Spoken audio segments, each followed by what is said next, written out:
ओम शांति। आज की मुरली का सार। मीठे बच्चे, बाप की श्रीमत तुम्हें सदा सुखी बनाने वाली है। बाप की श्रीमत तुम्हें सदा सुखी बनाने वाली है। इसीलिए देहधारियों की मत छोड़ एक बाप की श्रीमत पर चलो। आज की मुरली का प्रश्न है, किन बच्चों के बुद्धि का भटकना अभी तक बंद नहीं हुआ है? उत्तर में बाबा कहते, जिन्हें ऊंच से ऊंच बाप की मत वश ईश्वरीय मत में भरोसा नहीं है। बाबा कहते, जिन्हें ऊंचे से ऊंचे बाप की मत व ईश्वरीय मत में भरोसा नहीं है, उनका भटकना अभी तक बंद नहीं हुआ है। बाप में पूरा निश्चय न होने के कारण दोनों तरफ पाँव रखते हैं।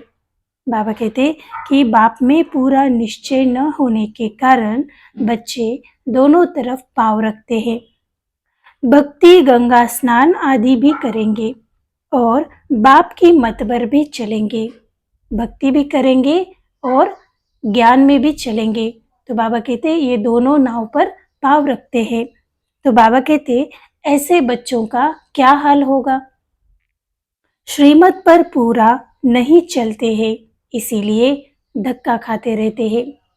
आज की मुरली का गीत है, इस पाप की दुनिया से कहीं और ले चल। ओम शांति। बच्चों ने यह भक्तों का गीत सुना। अभी तुम ऐसे नहीं कहते हो, तुम जानते हो हमको ऊंचते ऊंच बाप मिला है। वह एक ही ऊंचते ऊंच है। बाबा ऊंचे ते ऊंचा है। बाकी जो भी इस समय के मनुष्य मात्र है, सब नीच ते नीच है। ऊंच ते ऊंच मनुष्य भी भारत में यह देवी देवताएं ही है। उन्होंकी महिमा है सर्वगुण संपन्न, 16 कला संपूर्ण, संपूर्ण निर्विकारी, अहिंसा परमो धर्म, इच्छा मात्रम अविद्या। यह देवताओं का गायन है। तो बाबा कहते कि उन्होंकी महिमा है सर्वगुण संपन्न। अब मनुष्यों को तो यह पता ही नहीं है कि इन देवताओं को इतना ऊंच किसने बनाया। अभी तो बिल्कुल ही पतित हो पड़े हैं। बाप है ऊंचे ते ऊंच, साधु संत आदि सब उनकी साधना करते हैं। ऐसे साधुओं के पिछाड़ी मनुष्य आधा कल्प भटके हैं। अभी तुम जानते हो बाप आया हुआ है। हम बाप के पास जाते हैं। वह हमको श्रीमत देकर श्रेष्ठ ते श्रेष्ठ सदा सुखी बनाते हैं। बाबा कहते कि बाबा हमें श्रीमत देकर श्रेष्ठ ते श्रेष्ठ यानी सदा सुखी बनाते हैं। रावण की मत पर तुम कितने तुच्छ बुद्धि बन गए हो, अर्थात दुखी हो गए हो। अब तुम और किसी की मत पर न चलो। बाबा कहते अभी मैं श्रीमत दे रहा हूं, तो अभी श्रीमत पर चले। मुझ पतित पावन बाप को बुलाया है, फिर भी डुबोने वाले पिछाड़ी क्यों पड़ते हो? एक की मत को छोड़ अनेकों के पास धक्का क्यों खाते रहते हो? बाबा पूछ रहे कि एक की मत को छोड़, बाबा की श्रीमत को छोड़ अनेकों के पास धक्के क्यों खाते हो? कई बच्चे ज्ञान भी सुनते रहेंगे, फिर भी जाकर गंगा स्नान आदि करेंगे, गुरुओं के पास भी जाएंगे। बाप कहते हैं वह गंगा कोई पतित पावनी तो है नहीं। फिर भी तुम मनुष्यों की मत पर जाए स्नान आदि करेंगे तो बाप कहेंगे मुझ ऊंचते ऊंच बाप की मत में भी भरोसा नहीं है। बाबा कहते एक तरफ है ईश्वरीय मत, दूसरी तरफ है आसुरी मत। उनका हाल ही क्या होगा? दोनों तरफ पांव रखा तो चीर पड़ेंगे। बाप में भी पूरा निश्चय नहीं रखते। कहते भी है बाबा हम आपके हैं, आपकी श्रीमत पर हम श्रेष्ठ बनेंगे। हमको ऊंचते ऊंच बाप की मत पर आपने कदम रखने हैं। बाबा कहते हमको ऊंचते ऊंच बाप की मत पर ही अपने कदम रखने हैं। शांतिधाम सुखधाम का मालिक तो बाप ही बनाएंगे ना। फिर बाप कहते हैं, जिसके शरीर में मैंने प्रवेश किया है उसने 12 गुरु किए हैं, है ना। ब्रह्मा बाबा ने 12 गुरु किए हैं, फिर भी तमोप्रधान ही बना है, फायदा कुछ नहीं हुआ। अब बाप मिला है तो सबको छोड़ दिया। ऊंचते ऊंच बाप मिला। बाप ने कहा, hear no evil, see no evil. परंतु मनुष्य है बिल्कुल पतित तमो प्रधान बुद्धि के। यहाँ भी बहुत है, श्रीमत पर चल नहीं सकते, ताकत नहीं है। बाबा कहते, माया धक्का खिलाती रहती है, क्योंकि रावण है दुश्मन और राम है मित्र। कोई राम कहते, कोई शिव कहते हैं। असुल नाम तो है शिव बाबा। मैं पुनर्जन्म में नहीं आता हूँ। बाबा कहते, मैं पुनर्जन्म में नहीं आता हूँ। मेरा ड्रामा में नाम शिव ही रखा हुआ है। एक चीज के 10 नाम रखने से मनुष्य मूंझ हुए हैं। जिसके जो आया वह नाम रख दिया। असुल मेरा नाम शिव है। मैं इस शरीर में प्रवेश करता हूँ। बाबा कहते, मैं ब्रह्मा के तन में प्रवेश करता हूँ। मैं कोई कृष्ण आदि में नहीं आता हूँ। वह समझते हैं विष्णु तो सूक्ष्म वतन में रहने वाला है। वास्तव में वह है युगल रूप प्रवृत्ति मार्ग का। विष्णु और लक्ष्मी है युगल रूप अर्थात प्रवृत्ति मार्ग की निशानी। बाकी 4 भुजा वाला कोई होता ही नहीं है। 4 भुजा माना प्रवृत्ति मार्ग, 2 भुजा है निवृत्ति मार्ग के। बाप ने प्रवृत्ति मार्ग का धर्म स्थापन किया है। सन्यासी निवृत्ति मार्ग के हैं। प्रवृत्ति मार्ग वाले ही फिर पावन से पतित बनते हैं।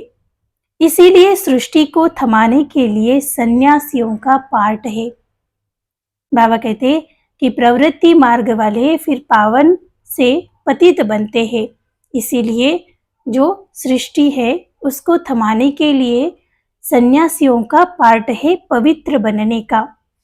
वह भी लाखों करोड़ों में है। बाबा कहते, मेला जब लगता है तो बहुत आते हैं। वह खाना पकाते नहीं है, गृहस्थियों की पालना पर चलते हैं। कर्म संन्यास किया, फिर भोजन कहाँ से खाएंगे? तो गृहस्थियों से ही खाते हैं। बाबा कहते, गृहस्थी लोग समझते हैं यह भी हमारा दान हुआ। यह भी पुजारी पतित था, फिर अभी श्रीमत पर चल पावन बन रहे हैं। भारत से वर्षा लेने का पुरुषार्थ कर रहे हैं। तब कहते हैं फॉलो फादर करो। माया हर बात में पछाड़ती है। देह अभिमान से ही मनुष्य गफलत करते हैं। बाबा कहते, देह अभिमान से ही मनुष्य गफलत करते हैं। भले गरीब हो व साहूकार हो, परंतु देह अभिमान जब टूटे ना। बाबा कहते, कोई गरीब भी हो कोई साहूकार भी हो, लेकिन हर एक में देह अभिमान है, अभी टूटा नहीं है। देह अभिमान टूटना ही बड़ी मेहनत है। बाप कहते हैं, तुम अपने को आत्मा समझ देह से पार्ट बजाओ। तुम देह अभिमान में क्यों आते हो? ड्रामा अनुसार देह अभिमान में ही आना ही है। बाबा कहते, ड्रामा अनुसार देह अभिमान में भी आना ही है। इस समय तो पक्के देह अभिमान बन पड़े हो। बाप कहते हैं, तुम तो आत्मा हो, आत्मा ही सब कुछ करती है। आत्मा शरीर से अलग हो जाए, फिर शरीर को काटो, आवाज कुछ नहीं करेगा। नहीं, आत्मा ही कहती है मेरे शरीर को दुख मत दो। आत्मा अविनाशी है, शरीर विनाशी है। अपने को आत्मा समझ मुझ बाप को याद करो, देह अभिमान को छोड़ो। बाबा कहते, अपने को आत्मा समझ मुझ बाप को याद करो, तभी अभिमान छूटेगा। तब तुम बच्चे जितना देही अभिमानी बनेंगे, देही अभिमानी अर्थात सोल कॉन्शियस। बाबा कहते तुम बच्चे जितना देही अभिमानी बनेंगे उतना तंदुरुस्त और निरोगी बनते जाएंगे। इस योग बल से ही तुम 21 जन्म निरोगी बनेंगे। जितना बनेंगे उतना पद भी ऊंच मिलेगा। बाबा कहते जितना पढ़ेंगे उतना तुम्हारा पद ऊंच बनेगा। सजाओं से बचेंगे, नहीं तो सजाएं बहुत खानी पड़ेगी। तो कितना देही अभिमानी बनना है। कईयों की तकदीर में यह ज्ञान है ही नहीं। जब तक तुम्हारे कुल में न आए अर्थात ब्रह्मा मुख वंशावली न बने तो ब्राह्मण बनने बिगर देवता कैसे बनेंगे। बाबा कहते उच्च कुल में आना अर्थात जब तक ब्राह्मण नहीं बने तब तक देवता नहीं बन सकेंगे। भले आते हैं बहुत बाबा बाबा लिखते अथवा कहते हैं, परंतु सिर्फ कहने मात्र एक दो को चिट्ठी लिखी फिर गुम हो गए। वह भी सतयुग में आएंगे, परंतु प्रजा में। प्रजा तो बहुत बनती है ना, आगे चल जब बहुत दुख होगा तो बहुत भागेंगे। आवाज होगा भगवान आया है।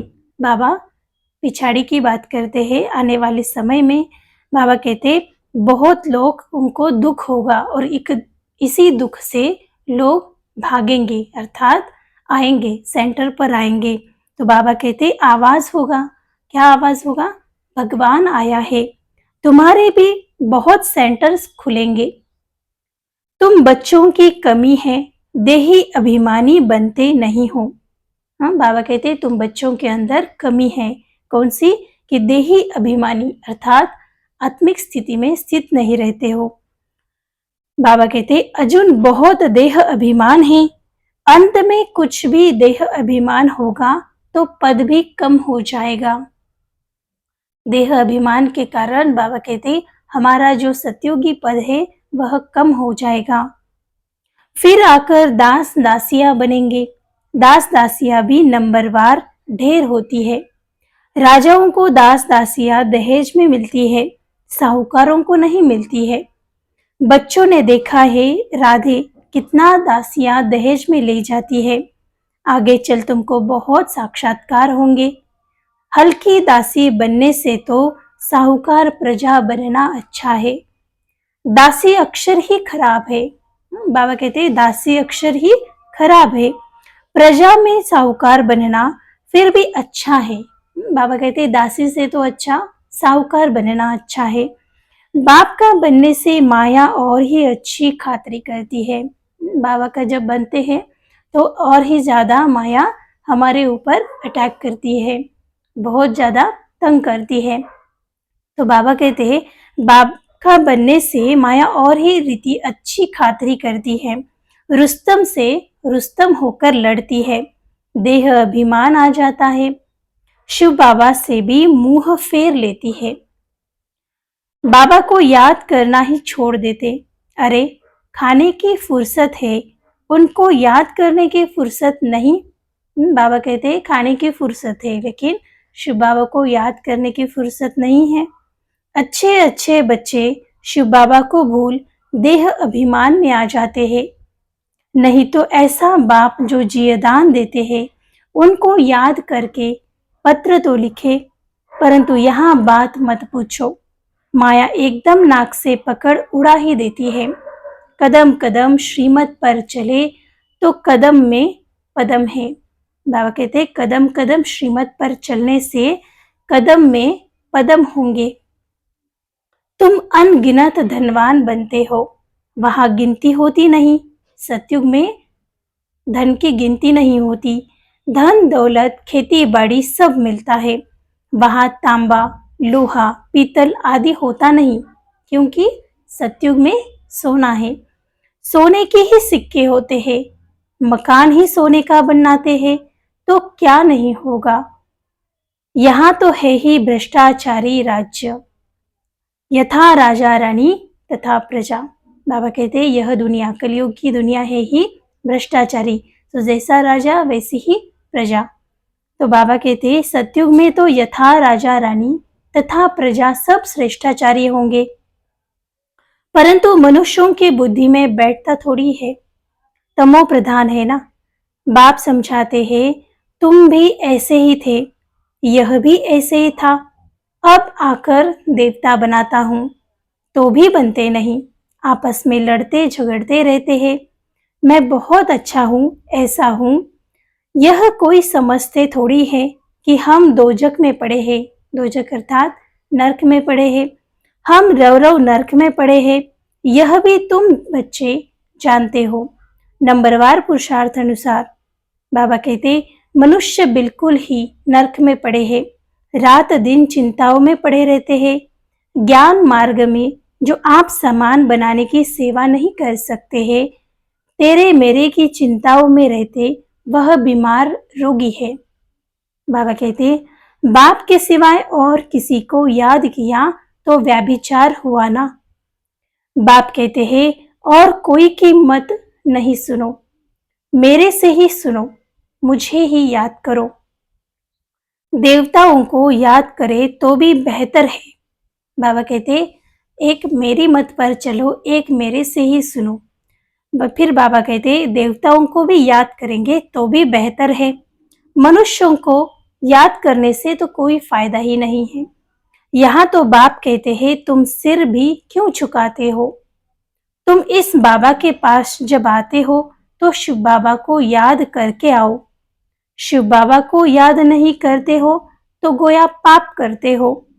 बाबा कहते पहले तो पवित्र बनने की प्रतिज्ञा करो, शिव बाबा को याद करो। बहुत परहेज है, बहुत मुश्किल कोई समझते हैं, इतनी बुद्धि नहीं है। बाप से कैसे चलना है, इसमें तो बड़ी मेहनत चाहिए। माला का दाना बनना कोई मासी का घर थोड़ी है। बाबा कहते विजय माला का दाना बनना अर्थात मन का बनना मासी का घर नहीं है, इतना आसान नहीं है। तो बाबा कहते मुख्य है बाप को याद करना। तुम बाप को याद नहीं कर सकते हो, बाप की सर्विस, बाप की याद कितनी चाहिए।